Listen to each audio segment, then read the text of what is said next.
Your Majesty, thanks for joining us. Delighted to be here. Thank you, Tony. Can I start with the big question on everyone's minds? Could Donald Trump's presidency be a game changer in the Middle East? It will definitely, I think, change the status quo of a lot of issues that I think we've been dealing with. And we'll have to see how the transition team comes along and what their view of our part of the world, but also the rest of the world. So it's not just, I think, people in our region that are sort of waiting with bated breath. I think everybody is. Yes. Do you think the world's leaders are waiting with their fingers crossed quietly behind their backs after such a divisive campaign? Well, I mean, it's something that I think kept all of us busy for the past 2 years. I have had the opportunity to speak to President-elect Donald Trump last week. The synergy was very good in the phone call conversation. I know many members of the transitional team, and obviously America is also built on institutions. So there will be some changes in policy, but I don't think to the extent that everybody's panicking about. So let's give them the benefit of the doubt at this stage. I guess one of the things that people are looking very closely at, the biggest conflict in the region in Syria. Are you at all concerned that President Trump will adopt what is essentially the Russian position of keeping President Assad and his regime in power indefinitely? Well, I think all options are on the table at this stage. But again, I think I have to be very clear that I think most of us that understand Syria realize that there cannot be a solution without the Russians. And this has been something that all of us have been discussing for the past year or two. So at this stage, we have to wait to see what is the U.S. strategy, how they're going to deal with the Russians. I think this is what is on everybody's mind. But at the same time, I think you and I just briefly discussed before this interview the concerns on the ground. So what happens in Aleppo, for example, which is a tremendous humanitarian disaster taking place? I don't think there's much we can do until the new administration is in place and a strategy is formulated and there is contact with the Russians. So on that level, on the ground level... is that what's happened, do you think? Because the Russians pretty much walked away from the peace process. They gave the excuse that the Allies are supporting al-Sham, which is an offshoot of the al-Nusra, the al-Qaeda-backed rebels in eastern Aleppo. But of course, it does seem to everybody that they're just really waiting until the inauguration of a new president. I think from the Russian point of view, we get the sense there is a wait and see who was going to win the elections and the new administration to be in place. So I think that they felt somewhat emboldened to do whatever they felt they needed to do in Syria. But at the same time, it's difficult to put blames when it comes to negotiations on who walks away from whom. What we all hope is, as the new administration comes in and it sets itself and its strategy, that there is some synergy. At the end of the day, we're dealing with a global terror problem, a new Third World War by other means, as I said, not post-Cold War, where I had a feeling that there was more hatred between Moscow and Washington than there was against the extremists that we're dealing with globally. I hope that changes because the priority is actually against this global threat. So do you think that Trump, Putin, some form of agreement between the two could be an opportunity in Syria? And would you be prepared? And do you think the broader alliance be prepared to see Assad remain in place if that was the Russians' will? Well, we definitely need an opportunity because things have not been going extremely well from the political prospect over the past 6 months, if not slightly longer. So unless there's an understanding by the Russians and the Americans to begin with as the major players and by the rest of us, we're going to be here a year from now just looking at the tragedy on the ground. But I have to remind people also that even if you do have a political process going, whether that involves Assad or not, what people tend to forget, they think, oh, there'll be a political process and then we don't have to worry about anything else. The second part of that is there is a war against terror inside of Syria. That's going to take some time. So politicians think, oh, we've solved the politics, but the reality on the ground is going to be with us for much longer, and not just in Syria. Just on that, you talked about synergies, and of course the Americans and the Russians have been talking about, even prior to this, setting up a joint operations base, a command to coordinate airstrikes. Do you think that's possible, and particularly would it be threatened if the Russians simply level eastern Aleppo with their aircraft in the meantime until January? Well, so do people, as happens in many parts of our part of the world, try to create realities on the ground before people can sit around the table? So again, if we have now to wait until February, March, I think a lot of innocent people are going to suffer in the meantime. Having said that, on coordination, I know from firsthand that there has been some very successful coordination from the military aspect between the Russians and the United States on Syria and operations there. When the politics got worse or better, that obviously fluctuated.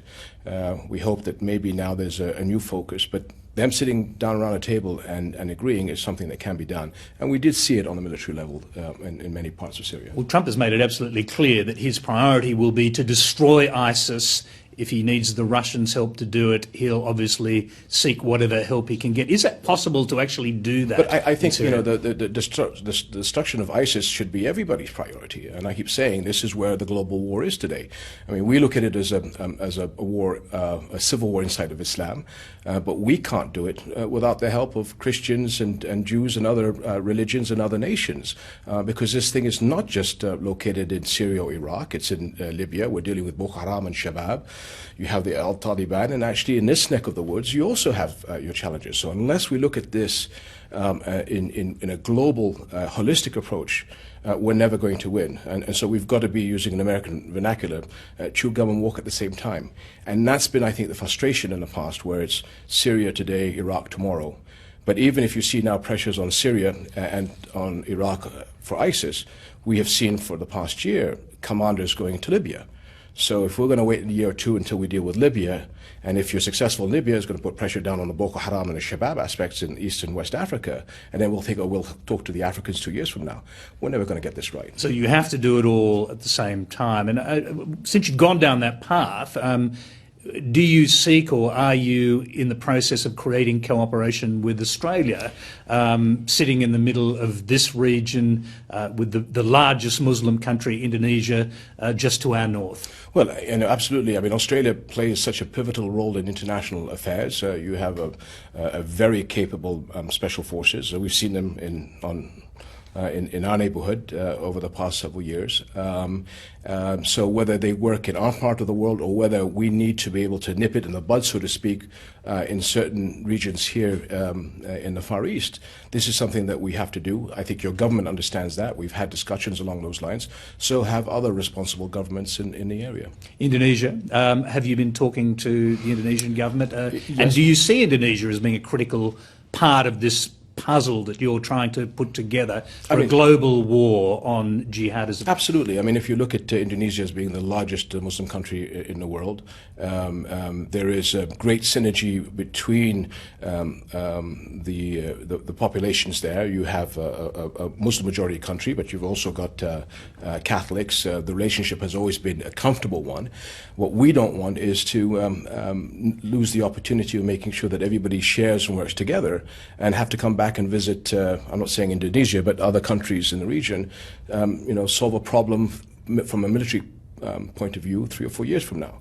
So I think coordination with Indonesia, supporting Indonesia in making sure that the extremist threat is limited and then eradicated in Indonesia is something that we need to think about. Just looking at this incredibly complex equation, and particularly within Islam itself, where you've got the schism between Shia and Sunni Muslims, and on the Shia side you've got this power emerging of Iran. And the big question mark that a lot of people have now, since we have a nuclear peace deal the United States, Obama, struck with Iran, is whether Trump will be persuaded by Israel to drop that deal. What do you think? Do you think he would? I wouldn't want to speculate on that. I'm sure there are concerns in our part of the world. And as you said, we do have some countries that have this Shia-Sunni tension. That's the least thing that we want now is an interreligious war. We have our problem inside of Sunni Islam, which is what we call the Khawarij, the outlaws of Islam. These are the perpetrators that have done criminal acts in my country, in Europe, in yours. This is the franchise that we're dealing with. A Shia-Sunni conflict inside of the Middle East is opening Pandora's box. I mean, the fault line between Shiaism and Sunniism goes from, Beirut to Bombay. So that's one last thing that we need. At this point, we need to concentrate against what we call the Khawarij, the outsource of Islam. Do you think it's important that the United States, and it'll be in the hands of Congress as well as the President, keep a hold of that nuclear deal with Iran? Would it upset the balance of power if the Americans decided, urged by the Israelis, to drop it? Well, Iran has been responsible in inciting sectarian conflict in our area. And again, when you look at the Iranians, they have several cards that they play. So one of them is the nuclear card, one of them is the card that I just mentioned. They do support organizations that sometimes are considered terrorist in nature. So I think when you look at Iran, you have to look at it in its totality. And again, it's too early for us to understand where the new American policy is going to be on that. Yeah. Everybody's going to have their opinion, but I think we've got to keep it in the bigger picture aspect of things. Yeah, I'm thinking too how that might impact on Syria with Iran, Russia, the United States, and other Arab countries with really serious interests in Syria, whether that balance could be upset by something like that. So exactly, there's so many different flavors out there. If you're going to sort of focus on one issue and make that the standard strategy for your administration, it's going to impact a lot of other things in the Middle East, all the way from Morocco to Yemen. So again, I can't put words into the new administration's mouth, but I think they're looking at it in the way the team is being put together is how do we look at it from a really strategic point of view. So if you're going to look at Iran, you have to understand that Iran does impact, Afghanistan on one side, but Iraq, Syria, Lebanon to an extent. We have issues in Yemen, and we have some problems in Africa. So how do we balance the new strategy of the administration with all those things integrated? Now, you said you have good relations with people in the transitional team.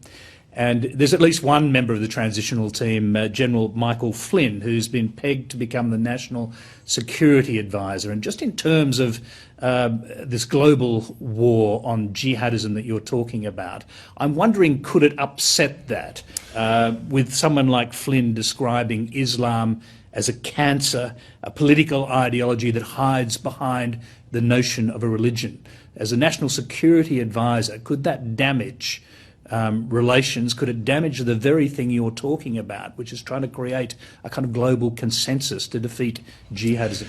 Well, whatever comments are made on the campaign trail, I tend to put aside and give people the benefit of the doubt. And I think we should give the new administration the benefit of the doubt on this issue.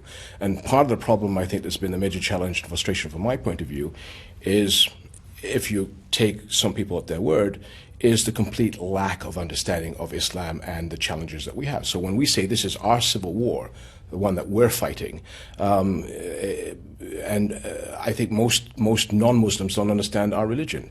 Do they know that we believe Jesus Christ to be the Messiah? The Virgin Mary is mentioned, I think, about 35 times in our Quran, only 25 times in the Bible, but the Bible is a lot bigger. Moses is mentioned 130 times in the Quran. So you have to understand that as a true Muslim, we believe in the Bible, the Torah, as well as the Quran. We have to have a belief in Judaism and Christianity as the other two monotheistic religions. It's those that don't understand, and it's the enemy that want to create this atmosphere that it's actually us against them. And this is where I think we're going to fall into major trouble over the next couple of years if it's us against them mentality. We're actually all in the same trench, Muslims, Christians, and Jews, against what I keep calling the outlaws of our I suppose I can speak on behalf of many people in the world when I say one hopes that you might one day get in a room with Donald Trump to explain that. I mean, will you have that opportunity? I'm hoping that we will have an opportunity. As I said, I had a very good conversation with him on the phone. I met him a couple of times before, many years ago. And we have good contact with many people in his team. And I think there's an understanding, and I think that others, especially in Europe, who understand the threat from the government point of view, speak the same language that I do. Understanding where the threat is inside of Islam, it's a spectrum. There's probably not enough time in this interview to go through it.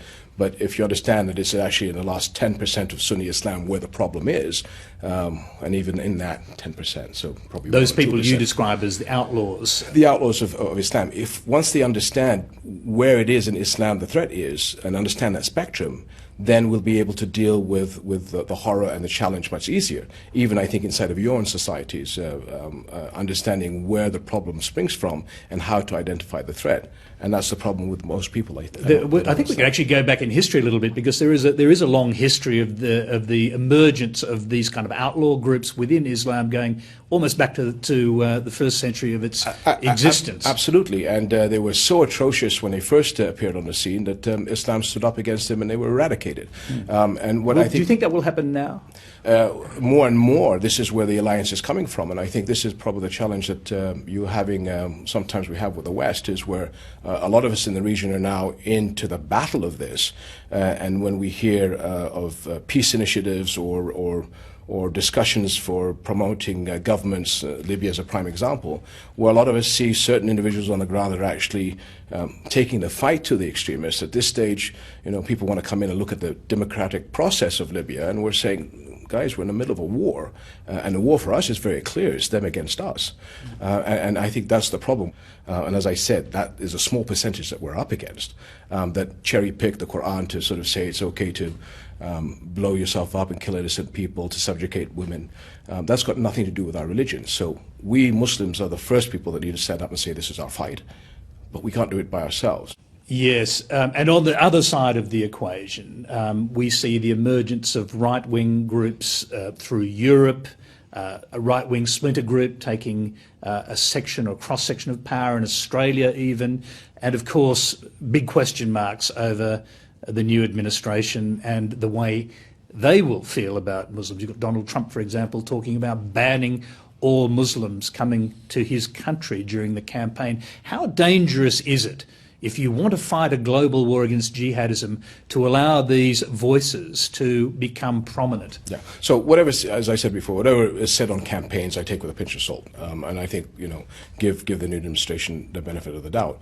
The problem with that type of rhetoric, it falls right into the lap of what the extremists, the Khawarij, the outlaws of Islam want, because they feel that the only way that they can get global supremacy is to take the 90% of moderate Sunnis, make them feel isolated, picked on, and marginalized, so that they are shifted over to the radical camp. So the more that you get these extremist statements said all over the world, we're actually doing exactly what the Khawarij want. Does it make you despair when you see that happening? Because every day. It's all fed in by the Syrian conflict, the flow of refugees, the massive flow into Europe, and then the emergence within those groups of what some refer to as Trojan horse individuals or small groups of radicals. But it also has, I think, most of us Muslims equally despairing when we see a small element of Islam in the name of Islam, saying things and doing things that have got nothing to do with our religion. From the traditional schools of Islam, it is almost impossible for any of us to put a bomb on ourselves and think that it's a good thing to blow yourself up in a marketplace and kill innocent people. I mean, when we say strong Christian moral values, we look at each other and say we have strong Muslim values also. Those are the people that understand humanity and mercy. These people that we're dealing with are just the enemy of all of us, because they have no concept of what religion is all about. Now, again, because you mentioned the danger of this, these emerging voices from the right who are basically saying stop all refugees, stop all migration and so on, without naming any particular individuals making those statements. Would it worry you if in Europe a situation emerged where the European governments decided to do what Australia did, turn back the boats, turn back boatloads of Syrian refugees heading for Europe? Well, look, I mean, we all have to understand people's insecurities because it has been a very rough couple of years, and it's not something that's going to be fixed in a day or two. We're hoping that in the short term, the military aspect of this thing is done, but then the longer term aspect is the ideological warfare that's going to take at least a good decade. You can understand countries that feel their sense of insecurity because of terrorism and because certain people could be labeled coming from that sector. We accepted, as 20% of our population now is Syrian refugees. 1.3 million people in your country. 2.5 million who have been through Jordan at one time or another of Syrian refugees. It doesn't count the Libyans, the Yemenis, and some of the Iraqis that we already have in our country. But out of the Syrians, exactly. And I was asked many questions by Jordanians that were getting just as frustrated seeing that 20% of their country are now Syrian refugees, the impact it has on jobs, on property, on unemployment.